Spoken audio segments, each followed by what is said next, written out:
একদিন আমি একটা পোস্ট করেছিলাম একটা ফেসবুকে যে যদি ডিজাইনার থেকেই থাকে, সেই ডিজাইনার মাছকে একটা ফুলকো দিল জলের মধ্যে থাকার জন্য, কিন্তু এই তিমিটা যেটা হচ্ছে সারাক্ষণ জলেই থাকে, সে যদি ডাঙায় উঠে আসে তার হচ্ছে তার মানে মৃত্যু পর্যন্ত হতে পারে তাকে হেল্প না করলে, সাহায্য না করলে। তাকে একটা দিয়েছে একটা ফুসফুস, হ্যাঁ। তা ফুসফুস দিয়ে তাকে তো হচ্ছে জলে ছেড়ে দিয়েছে। তাকে তো মানে মাঝে মাঝেই হচ্ছে তাকে উঠে আসতে হয় জলের উপরে। তো এইটার কারণ কি, মানে এই ধরনের অবিমৃষ্যকারিতার কারণ কি? তো একজন চ্যাট জিপিটির এই কোয়েশ্চেনটা দিয়েছে, চ্যাট জিপিটি থেকে একজন সেই উত্তরও দিয়েছে। চ্যাট জিপিটি লিখেছে, এত বড় একটা প্রাণী, তাকে ফুসফুস না দিলে সে আর কি করে তার নিঃশ্বাস টিশ্বাস নিত, এই সেই করে খানিকটা মানে 2-3 লাইন লিখেছে আর কি। তারপরে কনক্লুশনে চ্যাট জিপিটি লিখেছে যে তিমির পূর্বপুরুষরা ডাঙায় স্থলচর ছিল, ডাঙায় হেঁটে চলে বেড়াতো, হ্যাঁ। এই ভদ্রলোক সেটা না দিয়ে সেটা না পড়েই হচ্ছে কমেন্টটা কপি করে পেস্ট করে দিয়েছে। করে তো খুব হম্বি দম্বি এই সেই, আর তারপর আরো অনেক কিছু লিখেছে আর কি, হ্যাঁ। তাই বললাম, আপনি তো ঠিক কথাই তো বলছেন, এই তো দেখুন আপনি নিজেই লিখেছেন যে এদের স্থলচর প্রাণী ছিল, সেগুলো তো আপনি নিজেই লিখেছেন। তা বয়স্ক উনি খুব এম্বারাস হয়েছেন দেখলাম, তা উনি ইয়ে করে চলে গেছেন। তা যে জিনিসটা বলা সেই জিনিসটা একটুখানি বলি। এই যে আমাদের অনেকেই তো বলেন যে বিবর্তনের কোনো রকম প্রমাণ নেই, বা বিবর্তনের কোনো রকম ম্যাক্রোস্কোপিক, আমরা কি বলে ম্যাক্রো ইভলিউশনের কোনো রকম প্রমাণ দেখতে পাই না। তা সেই ম্যাক্রো ইভলিউশনের একটা প্রমাণ হচ্ছে, খুব ভালো প্রমাণ একটা, যখনই কাউকে জিজ্ঞেস করবেন তা সবসময় দেখবেন এই তিমির যে বিবর্তন, সেই বিবর্তনের কথা সেখানে বলা হয়। এই তিমির বিবর্তনের কথাটা বলার কারণটা কি? কারণ হচ্ছে তিমি যে মাছ নয়, সে যে একটা স্তন্যপায়ী প্রাণী, এই জিনিসটা কিন্তু অনেকদিন আগে থেকেই এটার একটা এটা মানুষজন সেটা ধারণা অনেকদিন থেকেই করেছিল, হ্যাঁ। তা যেমন একটা আহ, কিভাবে আমরা জানি, প্রথমত হচ্ছে অন্যান্য মাছের যেমন ফুলকো থাকে, তিমির কিন্তু ফুলকো থাকে না। তিমির একটা ব্লো হোল থাকে, সেখান দিয়ে সে নিঃশ্বাস নেয়, নিঃশ্বাস নিয়ে তার একটা লাংস থাকে। তো এই লাংস আর ফুলকার মধ্যে ডিফারেন্সটা কি? ফুলকার যে সারফেস এরিয়াটা, সেই সারফেস এরিয়াটা অনেক বড়।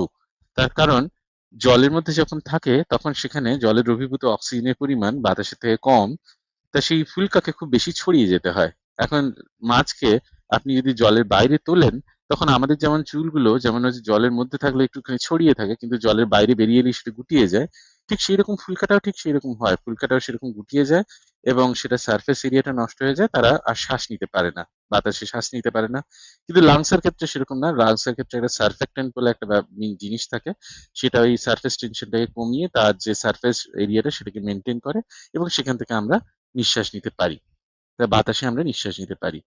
তা এই যে তিমিকে আমরা কি দেখছি, তিমি হচ্ছে সেরকম ব্লো হোল দিয়ে নিঃশ্বাস নেয়, সে লাংস দিয়ে নিঃশ্বাস নেয়। আরেকটা জিনিস কি, এরা হচ্ছে স্তন্যপায়ী, এরা হচ্ছে বাচ্চা কাচ্চা দেয়, স্তন্যপায়ী। ওয়ার্ম ব্লাডেড মানে হচ্ছে উষ্ণশনীত প্রাণী, তারা নিজেদের দেহের যে টেম্পারেচার সেটা মেনটেন করতে পারে, যেটা মাছ বা অন্যরা কেউ পারে না। আর সব থেকে মজার কথা যে জিনিসটা এখানে দেখা যাচ্ছে, যেটা হচ্ছে পয়েন্ট করার চেষ্টা করেছে, খুব ভালোভাবে পয়েন্ট করতে পারেনি, সেটা হচ্ছে একটা ভেস্টিজিয়াল পেলভিস আছে।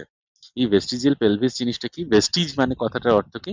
মানে এটা বলতে পারেন যে একটা বিলুপ্ত প্রায় অঙ্গ বলা হয় বাংলায়, কিন্তু যেটা আসল মানে হচ্ছে সেটা হচ্ছে যে এই যে পেলভিসটার, এটা একটা বিশেষ কাজ ছিল তাদের পূর্বপুরুষের মধ্যে। যেমন ধরুন আমাদের ক্ষেত্রে পা গুলো সেখানে, পা গুলো হচ্ছে এই পেলভিসে যুক্ত হয়, এবং এই পেলভিসটা পক্ষান্তরে আমাদের যে অ্যাক্সিয়াল স্কেলিটন বা যে ভার্টিব্রাল কলাম তার সাথে যুক্ত হয়, সেটা যে আমাদের দেহের ভারটা বহন করে। তিমির ক্ষেত্রে কিন্তু সেরকম আমরা কোনো কিছু দেখতে পাই না। সেরকম এদের একটা ভেস্টিজিয়াল অঙ্গ থাকে, ভেস্টিজিয়াল অঙ্গ বলতে সেটা এটা এই ইয়ের সাথে, ভার্টিব্রাল কলামের সাথে যুক্ত না, সেটা ছোট। সেখানে ফিমার, টিবিয়া, এই জিনিসগুলো ছোট ছোট দেখা যায় বটে, কিন্তু তার সেগুলোর বাইরে থেকে কোনো কিছু বোঝা যায় না। এখন যদি এটাকে তৈরি করা হবে, তাহলে এই ধরনের একটা অঙ্গ তৈরি করার কোনো প্রয়োজন আছে বলে আমি কিন্তু মনে করি না। তো যাই হোক, এই যে আমরা তিমির কথা বলছি, এদের তিমিদের মূলত এদেরকে বলা হয়, এদের দুটো ভাগ আর কি। এদেরকে সিটাসিয়েন্স বলা হয়। তো সিটাসিয়েন্সটা দুটো ভাগ হয়ে গেছে, একটা হচ্ছে ওডুন্ডোসেটি বা হচ্ছে টুথ ফেল, যেমন হচ্ছে ডলফিন, এই সমস্ত যাদের দাঁত আছে। আরেকটা হচ্ছে বেলিন ফেলস, এদেরকে বলা হয় মিস্টিসেটি বলা হয়। তা এদের এদের দাঁত নেই, এরা হচ্ছে ফিল্টার ফিডার, তার মানে এদের একটা বেলিনের মতন আছে, সেই বেলিনটা তারা ওই ছাঁকনি, একটা চিরুনির মতো আছে, সেরকম ছাঁকনি থেকে তৈরি হয়। এখন সমস্যাটা হচ্ছে যে অনেকেই বলেন যে এগুলো তৈরি হয়েছে ওইভাবেই তৈরি হয়েছে, কোনো ট্রানজিশন ফসিল নেই, কিন্তু সেটা খুবই ভুল কথা। এই একটা খুব ভালো একটা এনভায়রনমেন্ট পাওয়ার জন্য যেখানে জীবাশ্ম তৈরি হতে পারে, এই যে ওয়েলের যে ইভলিউশনারি তার একটা সমস্ত একটা খুব সুন্দর একটা ট্রানজিশন আমরা দেখে থাকি। তো যাই হোক, তা এখন একটা জিনিস তা এখানে একটু না বললেই নয়, সেটা হচ্ছে যে আমরা কিভাবে জানি যে একটা একটা বিশেষ এটা যে মাছ নয় বা মাছের সাথে এদের ইয়েটা কি সেটা আমরা কিভাবে বুঝতে পারি? এই ম্যামলদের অ- ক্ষেত্রে আর মাছের। অমিত ভাই, হ্যাঁ আসিফ ভাই, অমিত ভাই, এক সেকেন্ড। আমাদের এই যে ব্যাক sure. স্টেজে আমি দেখতে পাচ্ছি একজনকে, সে ক্রমাগত প্রাইভেট চ্যাটে লিখে যাচ্ছে যে evolution theory is hypothesis, evolution theory is hypothesis এটা লিখছে। এবং আরো অনেকগুলা কমেন্ট সে করে যাচ্ছে ইভলিউশন থিওরি নাকি ফলস, এটা নাকি মিথ্যা প্রমাণিত হয়েছে। তো ওনাকে বলবো যে আপনি তাহলে ডিভাইস কানেক্ট করে তারপরে আসেন। আপনার ডিভাইস নট কানেক্টেড, আপনাকে যুক্ত করা যাচ্ছে না। আপনি ডিভাইসটা কানেক্ট করেন, তারপরে আমাদের এখানে যুক্ত হন, তারপরে অমিত ভাইয়ের সাথে কথা বলেন। আমরা তাহলে আপনার কাছ থেকে শুনতে পারবো যে ইভলিউশন কেন ফ্যাক্ট নয়, কেন থিওরিও নয়, কেন হাইপোথিসিস, সেটা আপনি একটু আমাদেরকে প্রমাণ করে দিয়ে যান। আমরা একসাথে বসে সবাই মিলে প্রমাণটা দেখে নিব আপনার কাছ থেকে। আপনি একটু ডিভাইসটা একবার বের হয়ে আবার ডিভাইসটা কানেক্ট করে তারপরে ফেরত আসেন, আপনার সাথে একটু কথা বলি। হ্যাঁ, অমিত ভাই বলেন। বেশ আছে ভাই, আপনাকে আসতে দিন, উনি যুক্ত হোক, তারপর কথা বলা যাবে। তা যে জিনিসটা বলা সেই জিনিসটা বলে নি। তো এখানে আমরা যে এখানে এই মাছ আর ম্যামলদের মধ্যে একটা বিশেষ একটা একটা যে একটা বিশেষ কি বলবো একটা পার্থক্য আছে, সেই জিনিসটা কি? এই মাছটা যখন দেখবেন তারা হচ্ছে পাশাপাশি সাইড বাই সাইড, তারা সাইড মানে লেফট রাইটে তাদের ইয়ে যে টেলটা সেটা নাড়িয়ে এগিয়ে যায়। এটাকে ল্যাটারাল আন্ডিউলেশন বলা হয়। কিন্তু ম্যামলের ক্ষেত্রে সেটা একটা একটা ডর্সো ভেন্ট্রাল ফ্লেকশন বলা হয়। তারা তারা যখন লেজটা নাড়ায়, এই ওডন্টোসেটি বা যে ম্যাস্টিসেটির কথা আমরা বলছি, যে সিটাসিয়ানদের কথা বলছি, যে তিমির কথা বলছি, তারা তারা কিন্তু তারা উপর নিচে নাড়ায়, তারা কিন্তু পাশাপাশি নাড়াতে পারে না। এখন সেটার কারণটা কি? এইটার কারণটা সেটা একটা মাছকে এরকম হচ্ছে পাশাপাশি দিয়েছে সৃষ্টিকর্তা, যদি সত্যি সৃষ্টি করতেন মাছকে দিয়েছে পাশাপাশি নাড়ানোর জন্য, আবার ডলফিনকে আবার আলাদা করে আবার উপর নিচে নাড়ানোর জন্য। এই জিনিসটা ওই ঈশ্বরের ইচ্ছা ছাড়া ওই জিনিসটাকে ব্যাখ্যা করা যায় না। কিন্তু বিবর্তন এই জিনিসটাকে ব্যাখ্যা করতে পারে এবং খুব ভালোভাবে ব্যাখ্যা করতে পারে। এর কারণটা হচ্ছে যে ম্যামলস যারা, তারা তো মাছ থেকে সেটা তারপরে লাইফ ডাঙায় উঠে আসে, সেখান থেকে আবার এটা মেরিন তারপরে গেছে, তা তার মাঝখানে তাদের যে স্থলচর চতুষ্পদী একটা এই ভার্টিব্রেটদের চতুষ্পদী একটা লাইফ সাইকেল ছিল। তা ঠিক সেই কারণেই যখন এই বাঘ বা ভাল্লুক বা চিতা বা এই ধরনের যে সমস্ত ল্যান্ড অ্যানিমেলরা আছে, চতুষ্পদী প্রাণীরা আছে, তারা যখন ছুটে বেড়ায়, তখন তাদের ক্ষেত্রে ভার্টিব্রাল স্টেবিলিটিটাকে মেনটেন করার জন্য, যেহেতু তারা যারা ছুটে বেড়ায়, চার পায়ে হেঁটে বেড়ায়, তাদের এই ভার্টিব্রাল কলামটা উপর নিচে মুভ করতে পারে, সেটা কিন্তু পাশাপাশি মুভ করতে পারে না। তো ঠিক সেই কারণেই যেহেতু তারা এই যে আমরা ম্যামলদের কথা বলছি, যে তিমির কথা বলছি, তারা এখান থেকে ইভলভ হয়েছে। তো সেই কারণে তাদের মধ্যে আবার নতুন করে পাশাপাশি মানে ইয়ে করাটা, সেটা কিন্তু ইভলভ হয়নি সেখানে। তা এই যে এই যে একটা কথা যে তিমিরা যে ম্যামল, তারা যে মাছ নয়, এটা কি আজকের অবজারভেশন? না, এটা কিন্তু আজকের অবজারভেশন নয়, এই অবজারভেশন বহুদিনের। অ্যারিস্টটল দেখেছিলেন যে ব্লো হোল লাংস আছে, এরা স্তন্যপায়ী, এই জিনিসটা অনেকদিন আগে থেকেই দেখেছিলেন। তো অনেক মানে শিকারীরা তারাও কিন্তু এই জিনিসগুলোকে লক্ষ্য করেছিলেন, যে তাদের যে তিমিকে মাছ আমরা বলি বটে, কিন্তু তিমি জিনিসটা যে মাছ নয়, এটা অনেকদিন আগে থেকেই দেখেছিলেন। ক্যারোলাস লিনিয়াস তিনিও কিন্তু এই তিমিকে ম্যামালিয়ার মধ্যেই কিন্তু সেটাকে প্রতিস্থাপিত করেন, সেই বর্গেই তাদেরকে অন্তর্ভুক্ত করেন। তা আমাদের একজন 1787 অ্যারাউন্ডে একজন জন হান্টার বলে একজন ছিলেন, একজন সার্জন ছিলেন।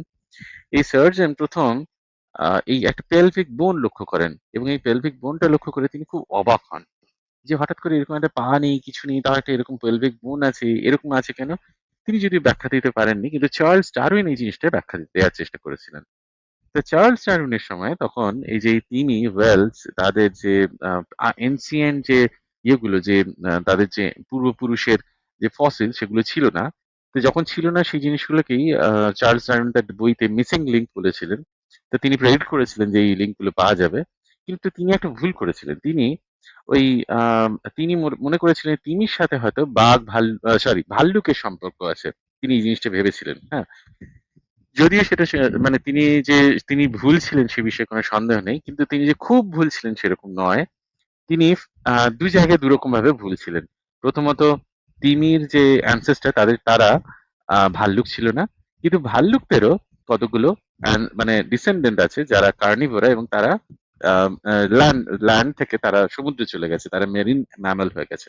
তার মধ্যে যেমন হচ্ছে পিনিপেডস আছে, সি ওটার আছে, পোলার বিয়ারদেরকেও এখন মেরিন ম্যামলস বলা হয়।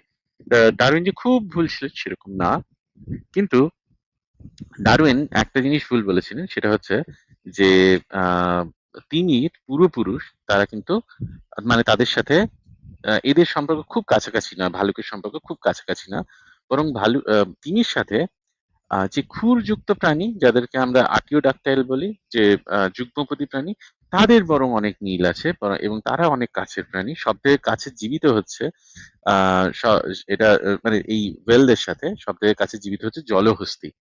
এই জলহস্তির সাথে আর কাদের ইয়ে দেখা যায়, সিমিলারিটি দেখা যায়, তা সেটা হচ্ছে গরু, ঘোড়া, এদের খুব সিমিলারিটি আছে। তো এদেরকে আমরা, এদের একটা স্পেশাল জিনিস আছে, এরা পাটাকে ওরকম এই ক্লয়ের মতো করে, আমরা যেমন হচ্ছে পাটা পাতি, আমাদের টো এবং অ্যাঙ্কেল এই দুটো জিনিস হচ্ছে মাটিতে থাকে, এরা কিন্তু সেরকম ভাবে ছোটাছুটি করে না। তো দেখবেন এই যে শুয়োর, তারপর হচ্ছে ছাগল, এরা কি করে, এরা হচ্ছে ওই টো এর উপরে ভর দিয়ে তারা ছোটাছুটি করে। তা আহ, এদেরকে আমরা বলি আর্টিওডাক্টাইল। তা এইখানে আমরা অনেকগুলি ইয়ে পেয়েছি, আমরা অনেক তা কি বলে অনেক এরকম অনেক আমরা মিসিং লিঙ্ক আমরা এখন খুঁজে পেয়েছি, যেখানে আমরা দেখি যে ভেস্টিজিয়াল অর্গান গুলো কিভাবে তৈরি হয়েছে সেই জিনিসগুলো দেখি। প্যাকাসিটাস পেয়েছি, প্যাকাসিটাস বলে একটা ইয়ে পাওয়া গেছে 1979-এ, এটাই ভারতের কাছে এই জিনিসটা পাওয়া গেছে। ব্যাসিলোসারাস বলে একটা ফসিলস পাওয়া গেছে। এবং যেটা আমরা দেখি সেটা হচ্ছে হিপোপটেমাসের সাথে এই যা প্রাচীন যে সিটাসিয়ান্স আছে তাদের সাথে একটা লিনিয়েজের খুব ক্লোজ একটা রিলেটিভ আমরা দেখি। তা আমরা যে ব্যাসিলোসারাসের কথা বলছিলাম, এই ব্যাসিলোসারাস একটু রিসেন্ট, খুব বেশি দিনের পুরনো এটা নয়, 30 to 40 মিলিয়ন ইয়ার্স এগো মাত্র। কিন্তু এটা দেখতে একটা ওই লিজারের মতন আর কি, ওটাকে একটা ডাইনোসর বলেই অনেকে ভুল করেছিলেন, সেই জন্য এই ব্যাসিলোসরাস নামটা আসে। তা পরবর্তীকালে যখন রিচার্ড ওয়েন এটা যখন পরীক্ষা করেন, তখন তিনি দেখেন এই যে ভার্টিব্রাল কলামটা, সেটা কিন্তু সরীসৃপের মতো না, সেটা বরং ম্যামলস এর মতো। কিন্তু তাদের একটা ছোট ছোট দুটো পা ছিল, যেগুলো দেখে এত বড় দেহটাকে বয়ে নিয়ে যাওয়ার মতো খুব যে কাজ হতো সেরকম বলে মনে হয় না।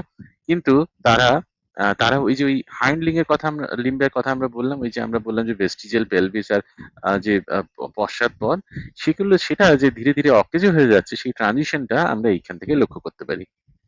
আরো কতগুলো ট্রানজিশন আমরা দেখতে পাই, সেগুলো এই ধরনের প্যাকসিটাস, অ্যাম্বুলোসিটাস, এগুলো থেকে কতগুলো ট্রানজিশন আমরা দেখতে পাই। সেই ট্রানজিশন গুলোর মধ্যে একটা হচ্ছে এই যে ব্লো হোল, তাদের যে নাকের যে জাতটা যেটা ধীরে ধীরে সরে যাচ্ছে, সেটা উপরের দিকে চলে যাচ্ছে, এই জিনিসটা দেখতে পাই। 2 নম্বর হচ্ছে তাদের পশ্চাৎপদ যে ছোট হয়ে যাচ্ছে, এই জিনিসটা দেখতে পাই। আর একটা বিশেষ জিনিস দেখতে পাই যেটা প্রমাণ করে যে স্থলচর থেকে ধীরে ধীরে জলচর হচ্ছে, সেটা হচ্ছে অক্সিজেন 16 এবং অক্সিজেন 18-এর যে রেশিও, সেই রেশিওটা আমরা দেখতে বুঝতে পারি যে যত পুরনো পুরনো যারা, তাদের মধ্যে মিঠে জল বা তাদের মধ্যে ডাঙায় থাকা, তারপরে মিঠে জলের মধ্যে, তারপরে ধীরে ধীরে নোনা জলের মধ্যে বা ওয়াটারের মধ্যে যাওয়ার যে প্রবণতাটা, সেই প্রমাণটা আমরা পাচ্ছি। তাহলে আবার সেই আমরা একটা ইয়ে পাই, একটা ট্রানজিশনের আমরা হিসেব দেখতে পাই। তা এখন এই যে যতগুলো আমরা ইয়ে পেয়েছি, যতগুলো আমরা দেখতে পেয়েছি, আহ, যে এনশিয়েন্ট যত, ধরুন শুধু এনশিয়েন্ট কেন, শুধু এই ইয়ের সাথে কি বলে, ওয়েলের সাথে, তিমির সাথে তাদের যত ফসিলস দেখতে পেয়েছি, তাদের সাথে হঠাৎ করে এই আর্টিওডাক্টাইলের আমরা ইয়েটা করলাম কেন, যোগ মানে এদেরকে বুঝলাম কিভাবে? এর কারণ হচ্ছে একটা অস্ট্রাগ্যালাস বলে, অস্ট্রাগ্যালাস বলে একটা হাড় আছে, এই জিনিসটাকে মানুষের ক্ষেত্রে ট্যালাসও বলা হয়। এই অস্ট্রাগ্যালাসের মধ্যে একটা ডবল পুলির মতো একটা অ্যাঙ্কেল থাকে। এই জিনিসটা কি সাহায্য করে, ওরকমই তিড়িং বিড়িং করে লাফিয়ে, যেরকম এই ছাগলরা যেরকম তিড়িং বিড়িং করে লাফিয়ে যায় না একটু এর উপরে, এই তিড়িং বিড়িং করে লাফিয়ে যেতে সাহায্য করে। তো এখন দেখুন, এই অস্ট্রাগ্যালাসে এই যে ডাবল পুলি মেকানিজমটা কিন্তু তিমির দরকার হয় না, কিন্তু তবুও তিমি এই জিনিসটাকে রিটেন করে। এটা তার মধ্যেও দেখা যায়, তার বোনসের মধ্যেও দেখা যায়, তার যে প্রাচীন যে তারা যে সমস্ত ইয়েগুলো, তাদের মধ্যেও কিন্তু এই জিনিসগুলো দেখা যায়। তাদের যে পূর্বপুরুষ, তাদের মধ্যেও এগুলো দেখা যায়। এখন সেখান থেকে আমরা একটা জিনিস বুঝতে পারি যে আর্টিওডাক্টাইল যারা হচ্ছে যুগ্মপদী যাদেরকে বলা হয়, বা খুরযুক্ত যুগ্মপদী যারা, তাদের মধ্যেও এদের একটা বিশাল একটা মানে এদের যে একটা সমন্বয় আছে, সংযোগ আছে, সেই জিনিসটা আমরা সেখান থেকে বুঝতে পারি। আরেকটা বিশেষ জিনিস আমরা দেখতে পাই সেটা হচ্ছে যে বোন ডেনসিটি। এই যে আমরা জলহস্তির কথা বললাম, এই জলহস্তির কথাটা খুব ইম্পর্ট্যান্ট, তার কারণ এই জলহস্তির যে পা গুলো, যে অগ্রপদ বা পশ্চাৎপদ, তার মধ্যে বোন ডেনসিটি, বনের ঘনত্ব বা হাড়ের ঘনত্বটা বেশি হয়ে যায়, এবং সেটা জলের মধ্যে তাদেরকে থাকতে সাহায্য করে। এবং ঠিক এই জিনিসগুলো কিন্তু তাদের যে অ্যানসেস্ট্রাল যে সমস্ত জীবাশ্ম, তার মধ্যে আমরা এই জিনিসগুলো দেখতে পাই। আরেকটা জিনিস না বললেই নয়, সেটা হচ্ছে যে অ্যাম্বুলোসিরাসের যে ওয়েব ফিট ছিল, সেই জিনিসটা আমরা কিভাবে বুঝতে পারি। তো এরকম তো এই টিস্যু গুলো যে শুকিয়ে গেছিল সেরকম তো না, টিস্যু গুলো যে শুকিয়ে রয়ে গেছে সেরকম তো না, কিন্তু তাদের স্কেলিটাল প্রপোর্শন, মরফোলজি, তাদের মেকানিক্যাল নেসেসিটি, এই সমস্ত জিনিসগুলো দেখে আমরা আন্দাজ করতে পারি তাদের একটা অ্যাম্বুলোসিরাসের একটা ওয়েব ফিট ছিল। তো যে জিনিসটা আরেকটু না বললেই নয়, সেই জিনিসটা হচ্ছে যে একটা জিনিস আমরা অবশ্যই জানি, সেটা হচ্ছে এই যে ইন্ডোহায়াসের কথা বললাম, অ্যাম্বুলোসিরাসের কথা বললাম, ব্যাসিলোসরাসের কথা বললাম, এদের মধ্যে, এদের কানের মধ্যে, ইনার ইয়ারের মধ্যে একটা বিশেষ জিনিস দেখা যায়। এই জিনিসটাকে আমরা বলি ইনভলিউক্রাম। এই ইনভলিউক্রাম, এই জিনিসটার মানেটা কি? যারা মেডিকেল পড়েন তারা যখনই প্যাথোলজি বইটা পড়বেন তখন সেখানে অস্টিওমায়ালাইটিস বলে একটা গল্প আছে, গল্প মানে একটা ডিজিজ আছে, রোগ আছে। সেখানে যখন পড়বেন তখন দেখবেন যে ওই যে বোনটা যখন ক্ষয়ে যায় ইনফেকশন হয়ে, তখন এই হিলিং প্রসেসের সময় বোনের চারপাশে একটা রিং তৈরি হয়, এই রিংটাকে ইনভলিউক্রাম বলে। তো এই ইনভলিউক্রাম কেন বলে? ওই যে বনি রিং বলে এই কথাটার নাম হচ্ছে ইনভলিউক্রাম। তো এইটা, এই যে জলচর যে সমস্ত প্রাণী যারা স্থলচর থেকে জলচর হয়েছে, তাদের কানে যাতে জল ঢুকে না যায়, তাই জন্য তাদের যে টিম্পারিং মেমব্রেনটা, সেই টিম্পারিং মেমব্রেনটা, সেটা এই ইনভলিউক্রাম নামে একটা একটা ওই ইনার ইয়ারের একটা একটা রিং তৈরি করে, রিং দিয়ে এইটা বন্ধ থাকে, যাতে সেখানে কানের ভেতর জল না ঢুকে যায়, ওই টিম্পারিং মেমব্রেনটা ফেটে তার ভেতরে জল না ঢুকে যায়। তা এটা তৈরি হয়েছে কিভাবে? এটা এটা তৈরি হয়েছে, আমাদের কানেও এরকম স্ক্লেরোসিস হয়, এরকম হচ্ছে এই বোন তৈরি হয়, অনেক সময়ই হয়। তো এরকম যদি কখনো মিউটেশনের সময় যাদের এই কানের মধ্যে তৈরি হয়েছে তারা সার্ভাইভ করতে পেরেছে, সেই কারণেই তারা ধীরে ধীরে যখনই কোনো প্রিডেটর বা যখনই কোনো শিকারী আক্রমণ করেছে, তারা জলের মধ্যে গিয়ে লুকোতে পেরেছে, এবং তারা ধীরে ধীরে সেখানেই অ্যাডাপ্টেড হয়েছে। তো এই কারণে তারা সার্ভাইভ করেছে, তাদের অপত্যরাও সার্ভাইভ করেছে, এবং ধীরে ধীরে তারা বড় হতে পেরেছে, জায়ান্টের মতো হতে পেরেছে, যেমন তিমি, জলহস্তি এরকম হতে পেরেছে। তা যেটা বলার সেটা হচ্ছে যে এই যে এই সূক্ষ্ম সূক্ষ্ম কতগুলো প্রমাণ, সেই প্রমাণগুলো সবগুলো একটা দিকেই আমাদের আহ ইঙ্গিত করে। এখানে আরেকটা জিনিস আছে, সেই জিনিসটা না বললেই নয়, সেটা হচ্ছে একটা একটা যেমন হচ্ছে মরফোলজিক্যাল আমরা কতগুলো ফসিল দেখতে পাচ্ছি, সেরকম কেমিক্যাল ফিঙ্গারপ্রিন্ট দেখতে পাচ্ছি, সেরকম এমব্রায়োলজিক্যাল ব্লুপ্রিন্ট দেখতে পাচ্ছি। আরো একটা মজার কথা, সেটা হচ্ছে এই জিনিসটাকে বলে সায়েন্স। সায়েন্স মানে ওই সাইন, ওই সায়েন্স সায়েন্স ওরকম না, SI, ক্যাপিটাল SINE। তা এই সায়েন্সের জিনিসটা কি? এটা হচ্ছে একটা জেনেটিক মেটেরিয়াল। তা এই এই সায়েন্স গুলো কি হয়? এগুলো হচ্ছে এমন কতগুলো জেনেটিক মেটেরিয়াল, যে জেনেটিক মেটেরিয়াল গুলো সারাক্ষণ, মানে সেই জেনেটিক মেটেরিয়াল গুলো আমাদের একটা ইয়ের মধ্যে থাকে, আমাদের জিনোমের মধ্যে থাকে। এই আহ, এগুলো দেখে আমরা দুটো স্পিসিসের মধ্যে রিলেশন আমরা বুঝতে পারি। এগুলো কিভাবে তৈরি হয়? এগুলো এই এগুলো RNA থেকে, এরা নিজেদের থেকে RNA তৈরি করে, RNA থেকে আবার DNA তৈরি করে। তা এই যে মেটেরিয়াল গুলো, এই যে জেনেটিক মেটেরিয়াল যাদেরকে আমরা সায়েন্স বলছি, এইগুলো দেখে আমরা একটা বিভিন্ন জীবের মধ্যে, প্রজাতির মধ্যে, উইদিন প্রজাতি অলসো, বা ধরুন আপনার ফ্যামিলি ট্রি এর মধ্যেও আমরা তাদের যে রিলেশন, সেই রিলেশন গুলোকে সাজাতে পারি। মানে ধরুন আমার সাথে আমার ছেলের রিলেশন কি, বা ধরুন আমার সাথে আমার ভাইয়ের কি রিলেশন, সেই জিনিসগুলো যদি না জানা থাকে, তাহলে ওই পেটার্নিটি টেস্টিং বা এই ধরনের জন্য এই মার্কার গুলো ব্যবহৃত হয়। তো সেইগুলো দেখে বোঝা কি যায়, কতগুলো সাইন এলিমেন্ট থাকে, সেই জেনেটিক এলিমেন্ট থাকে, সেগুলো জলহস্তির ক্ষেত্রে আর তিমির ক্ষেত্রে ঠিক একই জায়গাতে থাকে। তো এইগুলো থেকে এই যে যতগুলো আমি প্রমাণ বললাম, এই সব কটা প্রমাণ, সব সব কি করে, সব একদিকেই নির্দেশ করে যে এদের ইভলিউশন হয়েছে। কিন্তু যদি সৃষ্টি তত্ত্ব, এই জিনিসটা, বা ধরুন ডিজাইন তত্ত্ব, এই জিনিসটা যদি সত্যি হতো, তাহলে আমরা কি দেখতাম? তাহলে আমরা দেখতাম যে হয়তো আহ, বিভিন্ন জায়গাতে বিভিন্ন মিসম্যাচ দেখতে পেতাম। ধরুন এরকম দেখলাম যে ইন্ডোহায়াসের আগে তিমির ইয়ে দেখলাম, বা ধরুন গরুর সাথে না মিলে হাতির সাথে ইয়ের সায়েন্স গুলো মিলছে, কিন্তু তার মধ্যে আবার অস্ট্রাগালাস আছে। এই ধরনের এবড়ো-খেবড়ো মানে ধরুন র‍্যান্ডম যদি এমনও আমরা কোন রকম প্রমাণ দেখি, হ্যাঁ এমনও আসিফ হতে ভাই? পারে যে মানে আল্লাহ মানে মানুষের ঈমান টেস্ট করার জন্য এই ধরনের করে দিছে যেন তারা আ প্রমাণ পাবে ইভোলিউশন এর, কিন্তু বিশ্বাস করতে হবে আসল সত্যটা হচ্ছে সৃষ্টিতত্ত্ব। এরকম হতে পারে না আমিন ভাই? আসিফ ভাই সেরকম যদি হয় মানে সেটা আমি তো জানি না। মানে এরকম কোনো প্রমাণ আমি দেখি না। ধরুন একটা একটা মাছ, হ্যাঁ? মাছকে বানিয়েছে জলে থাকার জন্য ফুলকা দিয়েছে। কিন্তু তিমিকে দিতে পারেনি। তিমিকে দিতে ভুলে গেছে ফুলকাটা। তা তিমিকে এটা হচ্ছে ওই যে বেরিয়ে আসতে হয়েছে। ঈমান টেস্ট এগুলো সবই ঈমান টেস্ট। তাহলে আসিফ ভাই এটা তো খুব একটা falsifiable হলো না। তাহলে এই জিনিসটা হচ্ছে এই যে এইরকমই সিমুলেশন হাইপোথিসিস এর মতনই আরকি। তো একটা খুবই মানে আনফলসিফাইবল একটা হাইপোথিসিস হয়ে যাবে। তাহলে তো সবকিছুই সত্যি হতে পারে। তো ওই সুব্বুর আহমেদ আল্লাহ একবার এসেছিল বুঝলেন? আল্লাহ আচ্ছা, ইচ্ছা করে এগুলো করছে যেন ইচ্ছে করে করলেন। আপনাদের মতো নাস্তিকরা যেন পথভ্রষ্ট হয়। আল্লাহ চায় না এই নাস্তিকদেরকে যারা এগুলা যুক্তি দিয়ে এগুলা গুতাগুতি করবে, তাদেরকে আল্লাহ জান্নাতে নিতে চায় না। এটা তো হতেই পারে, তাই না? নিশ্চয়ই আসিফ ভাই।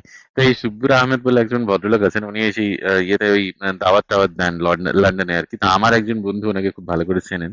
তো যাই হোক তো উনি হচ্ছে এই দাওয়া ওয়াইজের একটা ইয়েতে লাইভে এসছে। তাকে একজন জিজ্ঞেস করছে, একজন মুমিন সে। সে জিজ্ঞেস করছে যে ইভলিউশন বিশ্বাস করা যাবে? বলছে হ্যাঁ, এদিক ওদিক করতে পারিস কিন্তু মানুষেরটা হচ্ছে স্পেশাল। ওই জিনিসটা কিন্তু বিশ্বাস করতেই হবে যে তৈরি করেছে। তো তখন দু একটা জিনিস জিজ্ঞেস করেছে, এইটা কেন, ওইটা কেন, সেটা কেন? তখন সবকটাতেই না ও বলেছে ইনশাআল্লাহ, ইনশাআল্লাহ আল্লাহ বানিয়েছে এইসব বলেছে, হ্যাঁ?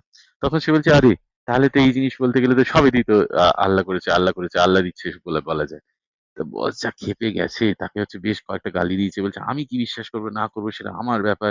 আপনি কে বলার?" হ্যাঁ? তা সে মুমিন কিন্তু তাকেই হচ্ছে শুকুর আহমেদ বলছে। এখন ব্যাপারটা হচ্ছে ওরকমই আ হয় আসিফ ভাই। অমিত ভাই, যে আমি হ্যাঁ, এখানে একটু শিওর, আপনাকে ইন্টারাপ্ট করি। আ শিওর। সেদিন আমি দেখলাম আমাকে একটা লিঙ্ক পাঠাইলো যে মানে মুমিনদের লাইভে গিয়ে এক আ আরেক মুমিন সে জিজ্ঞেস করতেছে, "ভাই, আ আমি যে নাস্তিকদের লাইভে শুনলাম যে আদম ছিল নাকি ৯০ ফুট লম্বা। ৯০ ফুট লম্বা না নাস্তিকরা তো কইতাছে যে ৯০ ফুট লম্বা এটা তো বেড়ায় হাঁটতেই পারবো না। বেড়ায় তো মানে কেমনে কি করব? এটা তো আদমের তো ৯০ ফুটে কোনো ফসিলও নাই। এই যে হাইট যে আবার দিনে, দিনে ছোট হইছে, এটার তো কোনো ফসিল-টসিলও নাই।"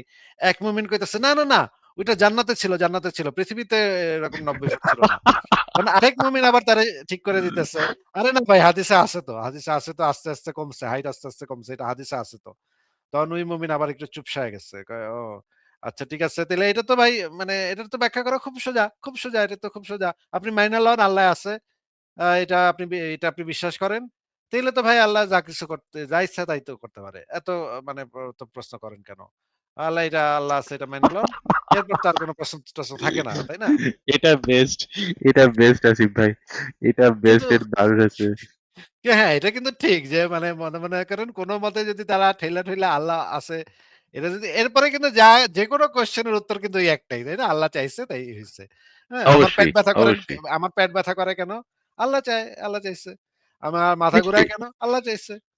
ভাই সব প্রশ্নের উত্তর কিন্তু এই এক জিনিস দিয়ে দেওয়া যায়, তাই না? এটা এমনই এক গুলিস্তানি টোটকা মানে কলিকাতা হারবালের মতো এমনই এক ওষুধ যেটা সব অসুখে কামে লাইগা যাবে, তাই না অমিত ভাই? অবশ্যই, অবশ্যই আসিফ ভাই। একদম।